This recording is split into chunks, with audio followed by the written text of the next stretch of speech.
धरती हमसे बात कर रही है। वह एक ऐसी भाषा में बात कर रही है जिसे हम अनदेखा नहीं कर सकते। हम इसे आसमान में देखते हैं, अपनी स्किन पर महसूस करते हैं और मौसम के बदलते मिजाज में इसे देखते हैं। एक टाइम था जब मानसून का आना एक तय और सेलिब्रेट किया जाने वाला इवेंट था। सर्दियां ठंडी होती थीं, गर्मियां गर्म, लेकिन वे एक तय बिहेवियर के अंदर रहती थीं। आज वह प्रेडिक्टेबिलिटी खत्म हो गई है। नेचर एक ऐसे बदलाव में है जो लगातार सरप्राइजिंग और कई बार डराने वाला होता है। हम एक नई रियलिटी एक्सपीरियंस कर रहे हैं जहां पुराने रूल्स अब काम नहीं करते। मौसम का मिजाज वाइल्ड और अनप्रेडिक्टेबल है, जिससे हम सोचते हैं कि जिस दुनिया को हम इतना अच्छे से जानते थे उसमें क्या गलत हो गया है। यह बदलाव कोई दूर का एब्स्ट्रैक्ट कॉन्सेप्ट नहीं है, यह लाखों लोगों के लिए एक जीती जागती रियलिटी है। हिमालय में ऊपर हमारे प्लेनेट के तीसरे पोल पर एक साइलेंट क्राइसिस सामने आ रहा है। ये शानदार पहाड़ ग्लेशियरों से ढके हुए हैं, जिन्होंने हजारों सालों से फ्रेश पानी स्टोर किया है, रो रहे हैं। ग्लेशियर पिघल रहे हैं। वे ऐसी रफ्तार से पिघल रहे हैं जो अभूतपूर्व और डरावनी दोनों है। इन ग्लेशियरों को एशिया भर में अरबों लोगों के लिए विशाल नेचुरल वाटर टावर्स समझो।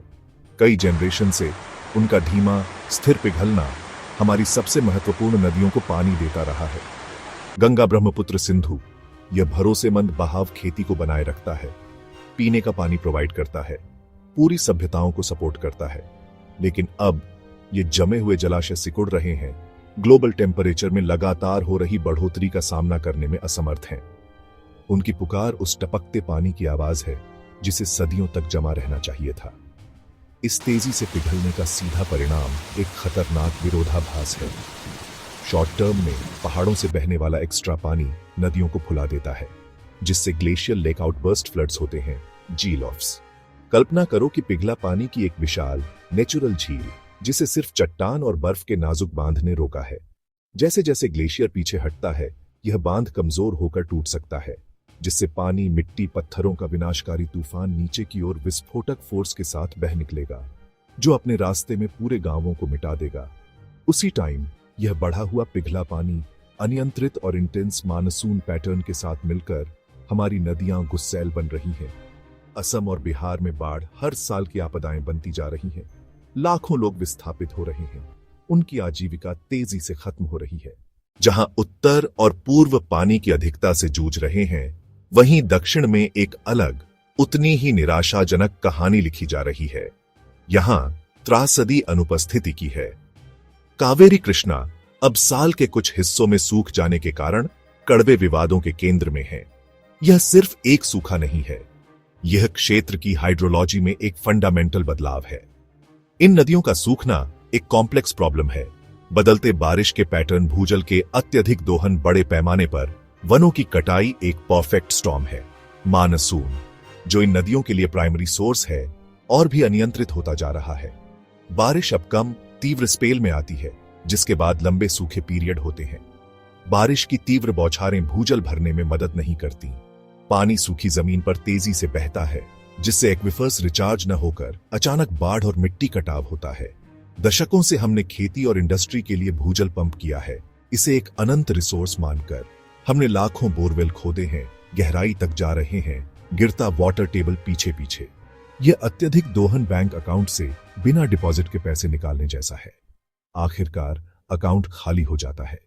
नदियां और भूजल आपस में जुड़े हैं। जैसे जैसे भूजल घटता है, नदियां बेस फ्लो का स्रोत खोती हैं। वे सिकुड़ जाती हैं, कुछ मामलों में गर्मियों में पूरी तरह गायब हो जाती है।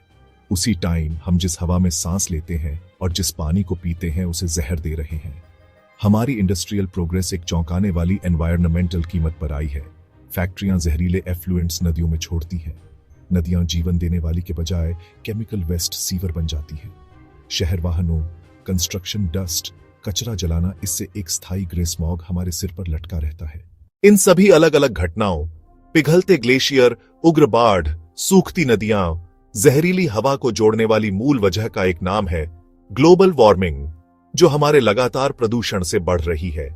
एक सदी से भी ज्यादा समय से हमारी सभ्यता फॉसिल फ्यूल्स जलाकर चल रही है।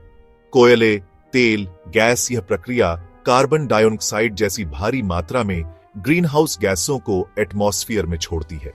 ये गैसें एक कंबल की तरह काम करती हैं, सूरज से गर्मी फंसती है और प्लेनेट का एवरेज टेम्परेचर बढ़ता है।